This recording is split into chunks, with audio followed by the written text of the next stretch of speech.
औज़ुबिल्लाहिमिनश्शैतानिर्रजीम बिस्मिल्लाहिर्रहमानिर्रहीम अस्सलाम वालेकुम।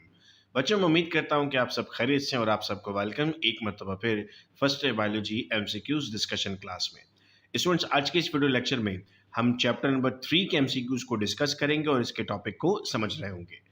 स्टूडेंट, हमारे पास सवाल है which molecule binds to the active site of an enzyme. अब सर, एक्टिव साइट पर बाइंड करने वाले इनहिबिटर को हम कहते हैं कॉम्पिटिटिव इनहिबिटर, और जो इस पर बाइंड नहीं करता वो कहलाता है नॉन कॉम्पिटिटिव इनहिबिटर।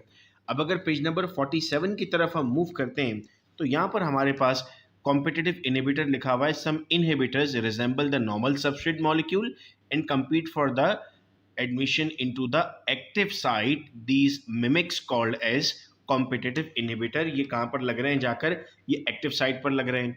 अगला सवाल है which metabolic process in bacteria is directly inhibited by antibiotic penicillin. बच्चों, अक्सर कहा जाता है कि बुक में जो बॉक्सेस बने होते हैं इनको जरूर रीड किया करें, इनमें से एमसीक्यूज आते हैं। आइए देखते हैं, पेज नंबर 48 पर एक बॉक्स बना हुआ है और इस बॉक्स में एक बात लिखी हुई है कि these examples of enzyme inhibitor as metabolic poison may give impression that the enzyme inhibition generally abnormal and harmful. Many antibiotics are inhibitors of specific enzyme in bacteria. That is, penicillin blocks the active site of an enzyme that many bacteria use to make cell wall. तो इससे क्या बात समझ में आ रही है? Sir, इससे बात समझ में आ रही है कि हम synthesis of composition of cell wall inhibit कर रहे हैं।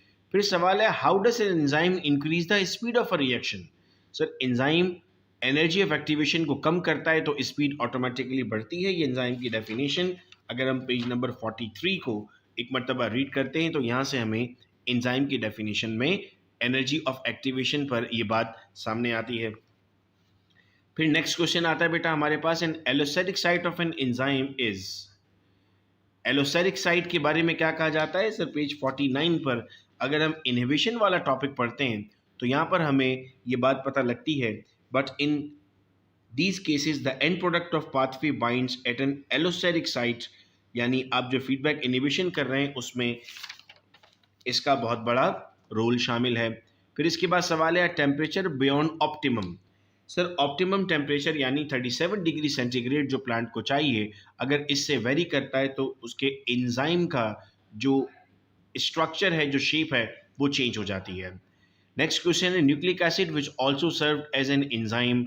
आंसर बेटा राइबोजाइम है। पेज नंबर 42 पर जब ये चैप्टर स्टार्ट होता है तो वहाँ पर ये बात मेंशन की गई है। आइए बुक की वर्डिंग्स को भी हम देख लेते हैं जो मेंशन हुआ है। These molecules are ribozyme which catalyse reaction. यहाँ पर लिखा, ऊपर लिखा हुआ molecule of ribonucleic acid function as enzyme. Thomas Cech और सिडनी एल्टमैन वो दो साइंटिस्ट थे जिन्होंने पहली मर्तबा ये बात एक्सप्लेन की थी, तो उनके नाम के साथ ये वाली बात हम पढ़ रहे होते हैं। नेक्स्ट क्वेश्चन आता है बेटा हमारे पास, the activity of almost every enzyme in cell is regulated by. अगर मैं आपको पेज नंबर 48 पर ले जाऊं तो ये लाइन ऐसे स्टार्ट हो रही है, the activity of almost every enzyme in cell is regulated by feedback inhibition. तो इस सवाल का सही जवाब क्या हो गया हमारे पास? Feedback inhibition. The non protein part of an enzyme, again एक बीसीक्यू बन गया। हमें इतना पता है कि प्रोस्टैटिक ग्रुप, कोएंजाइम, कोफैक्टर, ये सब क्या है? ये सब नॉन प्रोटीन पार्ट है, तो all of them is the right answer. फिर सवाल है the protein part of holo enzyme is.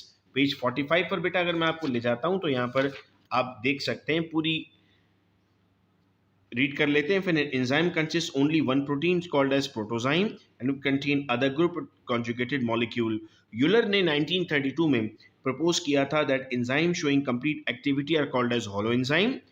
It contain two parts, the protein part is called apoenzyme and the non protein is prosthetic group. लेकिन याद रहे prostatic group के हमारे पास फिर दो टाइप्स हैं, को फैक्टर और को एंजाइम। तभी पिछले सवाल का आंसर हमने ऑल ऑफ देम लगाया था और इसका हमने आंसर लगा दिया एपो एंजाइम। फिर बेटा सवाल है magnesium is an inorganic activator for the enzyme. Sir, अब हम यहाँ पर आते हैं एक्टिवेटर वाली लाइन पर, तो रीड करते हैं magnesium is an inorganic activator for the enzyme phosphatase and zinc is an activator for the enzyme carbonic anhydrase. हो सकता है जिंक का पूछ लिया जाए पेपर में तो जवाब हो जाता कार्बोनिक एनहाइड्रेज, तो आंसर मिला फॉस्फेटेज। उम्मीद करता हूँ बेटा ये एमसीक्यूज भी आपको क्लियर होंगे। इंशाल्लाह अगले वीडियो लेक्चर में हम चैप्टर नंबर 4 के एमसीक्यूज को डिस्कस करेंगे। वीडियो लेक्चर फ्रेंड्स के साथ शेयर कीजिएगा। अपना बहुत ख्याल रखिएगा आप सब लोग। अल्लाह हाफिज़।